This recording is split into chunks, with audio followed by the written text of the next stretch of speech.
It should come as no surprise to tell you that the internet is flooded with fake news, and that's a problem with disastrous consequences. Of course, there are fact checkers and organizations trying to find a solution, aside from the efforts put out by Twitter executives, but these are fairly insufficient, to say it softly.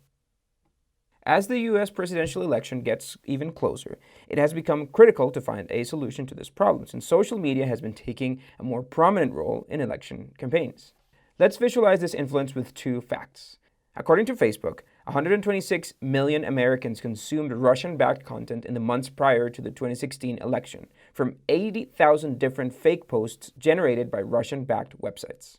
And for the Brexit campaign, political parties invested more than $260,000 in Facebook ads alone.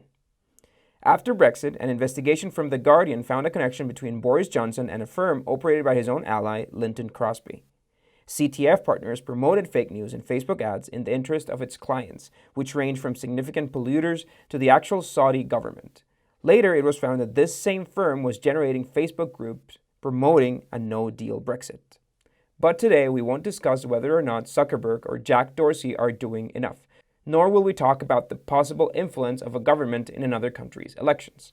Today, we're going to talk about an apparently attractive solution to the problem of fake news: WTSocial, or Wiki Tribune social.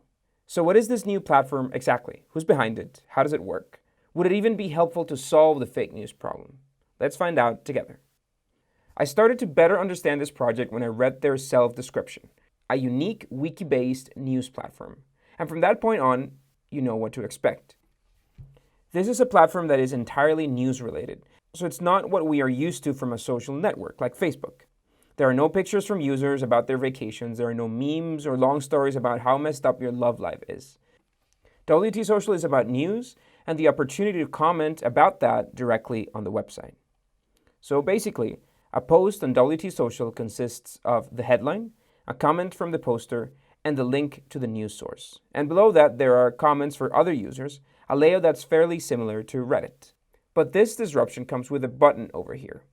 With the edit feature, you can modify the headlines of a post if you think that is being pretentious, inaccurate, or simply wrong. WTSocial has this feature to make sure that the platform doesn't spread fake news, something very similar to the option to edit posts on Wikipedia. The similarities with Wikipedia are not a coincidence. In fact, one of the creators of Wikipedia is the brain behind WTSocial, Jimmy Wales. Wales, who's increasingly worried about the influence of fake news on society, launched a news wiki platform and named it Wiki Tribune. That's 2017. And the idea was for people to curate news articles by proofreading and fact-checking them. Although Wiki Tribune hired professional journalists to fulfill these tasks and jumpstart their Spanish version, the project never really took off, and Wales ended up firing all of his paid collaborators. Wales decided to get back on the horse and create WTSocial, with more social features than Wiki Tribune, which is the origin of the W and the T in WTSocial. Using WTSocial, or I guess we can call it Wiki Tribune Social from now on, you can see the name of the user who made a post, visit his profile, follow him, send a friend request, and interact with him, hence justifying the social in the platform's name. Another feature of Wiki Tribune Social is the way it is divided. The platform is shaped like sub-wikis. I personally found it very similar to Reddit subreddits. You decide the sub-wikis you want to join, and each one of them has posts only related to that topic.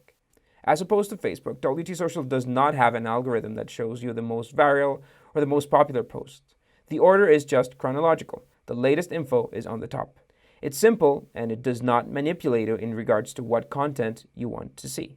There's no sponsored content either.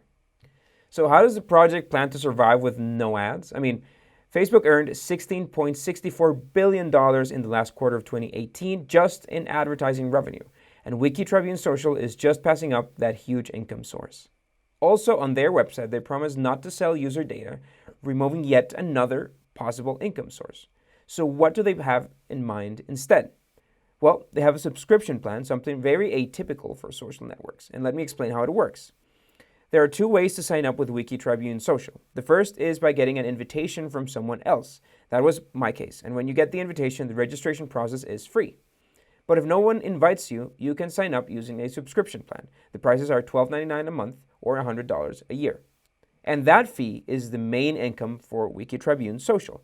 The system also leaves aside any need for clickbait or any feature that can produce a kind of addiction to the platform. Despite the evident doubts that this business model brings, Jamie Wales defends the idea that users will value high-quality content and debate, so they'll consider supporting the platform financially.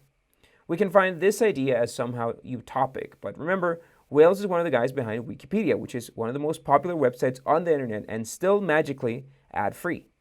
Also, there's no mobile app available for this platform. At the moment, it's just a web-only project. And what about trolls? With the passing of time, some people will likely find a way to spread fake news using this platform. Well, Wales described their simple yet effective plan to combat this. In Wiki Tribune Social, the same users will be the ones who can directly ban potential trolls and unwelcomed posts, using an upvote downvote feature that has yet to be deployed. This system is very different from Facebook.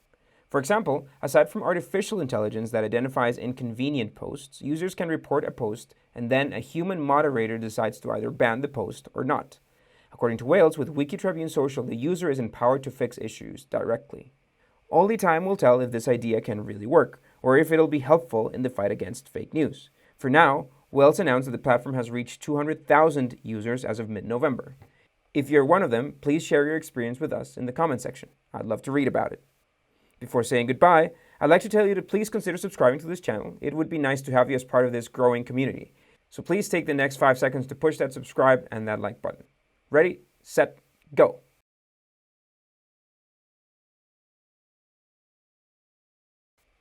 You did it, right? Okay, great. That's all for now. Stay fresh.